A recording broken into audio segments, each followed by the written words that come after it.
You want to be enlightened. You want to find your own true nature. You want it to happen to you. Who are you? Don't you realize that when you ask this for you, you confirm the fact that you are you, that you are separate, that you are something that is missing something. So you declare that. I declare that I am not enlightened. I declare that I am this thing, this divided things. I'm a part of it. Something is missing. This is everything you state. These statements, of course, are not true. And enlightenment or self-realization is a natural, automatic flow of being, of something that is aware of itself. And this kind of awareness is not the awareness you talk about or know of something, aware of something. It's just knowing of the self without judgment or story or anything. It's a pure awareness. It's silent awareness. But when someone like you, as a person, wishes this thing to happen to him, to her, to become this silent awareness, he first declares that he is not this silent awareness. And of course it's not true.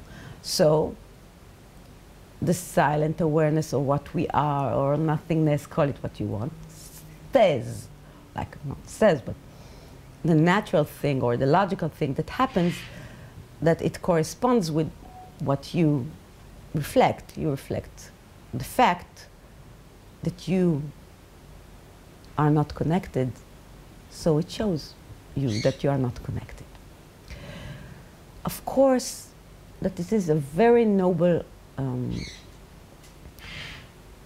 goal or destination, to know yourself, to know truly who you are. And this question can burn inside you like a hole or something. Of course, there is a void, and of course there's the sense of what is this. And it is a very natural thing. And it is a natural thing because it drives the person to action. And then it can realize its true nature. So the question itself is not the problem. The question itself is good. The only thing is how do you ask this question, and what do you do with this question? Who is asking this question? This is, from where are you asking this question? The way you ask this question will determine how it will be answered. And unfortunately, most of the people ask this question in the wrong way. Of course, there is no wrong way. There are only countless expressions of stories of ourselves, and everything is as planned. But if we are trying to aim to something that is more productive in this quest, or just how Simcha would recommend you to ask this question, is very important for you to move in the direction that leads you to a better understanding of yourself, not to self-inquiry that leads you deeper and deeper into the self. When you try to explore yourself, do you try to explore yourself, the ego, or yourself, the thing itself, what we are? Basically, it's the same thing.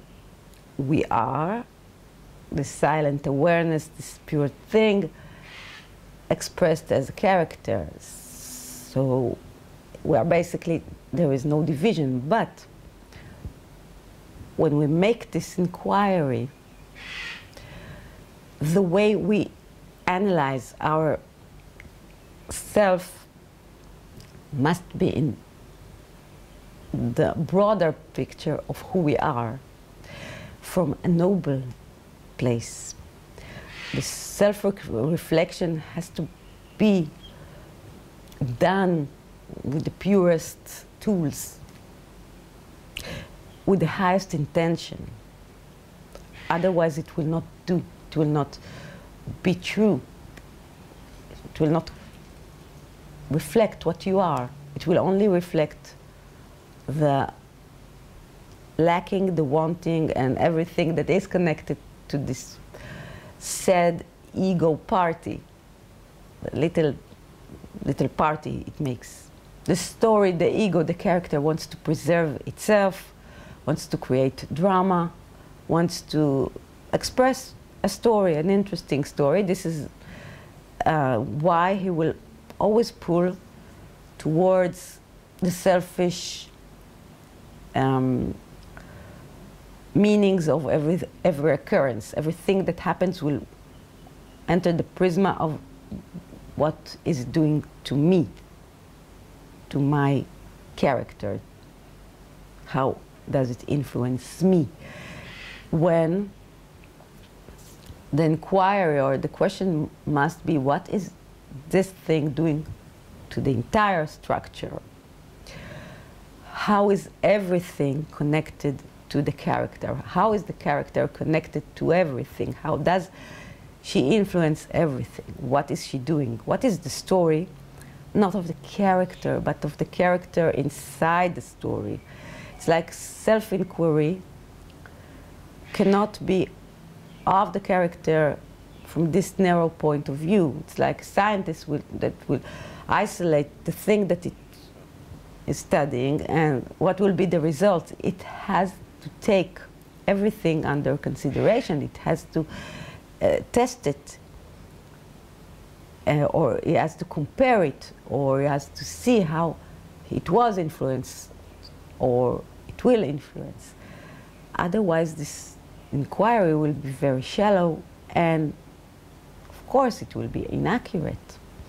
So if you are looking for self-inquiry, you should see how.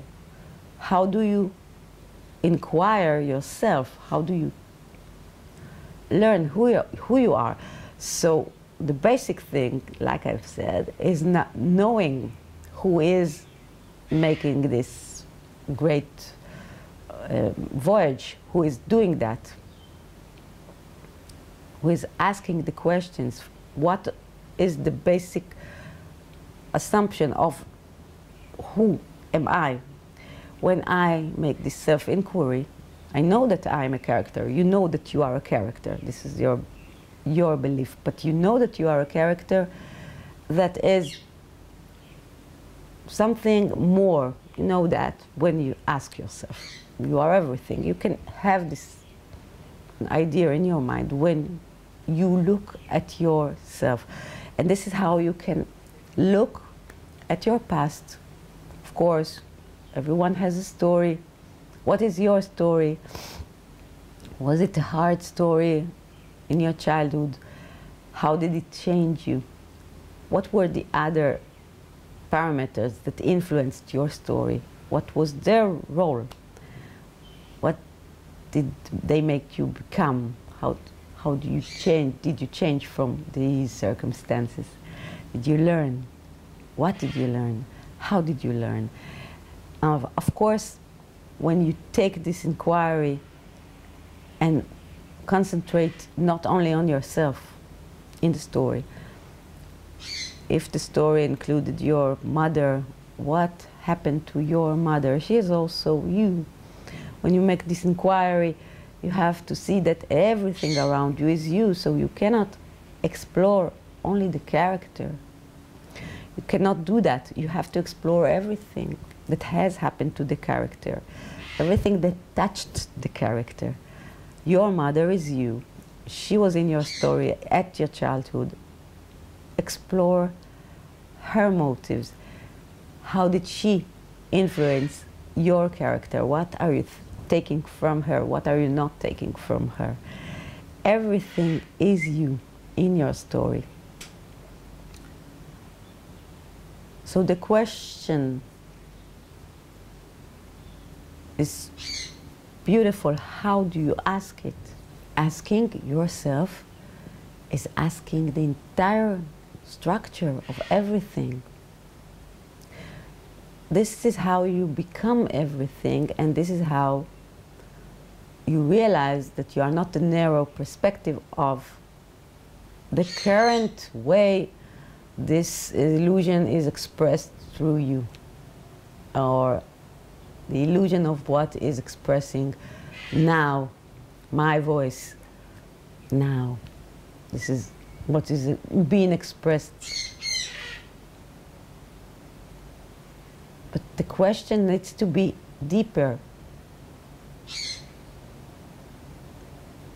You must realize that the character itself needs to grow and evolve through the story. This is the entire thing. It has to become better. Not better just so because I say so, or the Bible says so. Better because growth is natural. Growth is beautiful. You see that in plants. You see that in trees or flowers. You are the same. Growth is healthy. This is why you need to grow. Because someone told you that it is good for you. And sometimes people don't want to expose themselves to this process. It's very hard. If you're shy to expose yourself to people, this will allow you to grow. But you must know that if you will not do that, if you will not allow yourself to be exposed or to try to grow, you will only push yourself further into a very closed state, which will not allow you to grow. And it is also okay not to grow, but imagine a plant that is avoiding the sun. Growing is part of the inquiry. Self-inquiry is growth. Is not just reflecting on how the world, the entire thing is you, but how do you act inside this crazy world?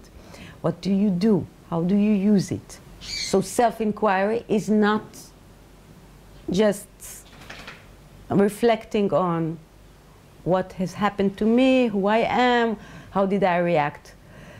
Is understanding that everything around you is you. So the self-inquiry should include everything and how it reacts. And then how do you act differently in order for you to grow from these stages, from the situations that were before, and how do you change yourself and how you become a better version of yourself. And this inquiry leads you to a place that allows you to connect directly to yourself, because what we are is automatic flow of expression, beautiful expression, naturally acts in the highest way possible. So when you do that, when you act, you look at yourself, you act accordingly, you become this flow of automatic beauty. And this is the highest thing you can do to connect yourself and to try to be aligned with the highest morals and values of the thing itself. And then the line between you and the thing itself, this imaginary line, this illusion of a line, is erased, and you just merge into yourself. This is the process. This is what has happened to Simcha, and this is how she recommends you to act if you are interested in being enlightened. Forget about yourself wanting something. Try to inquire about the whole thing, what it wants through the character. What is the story?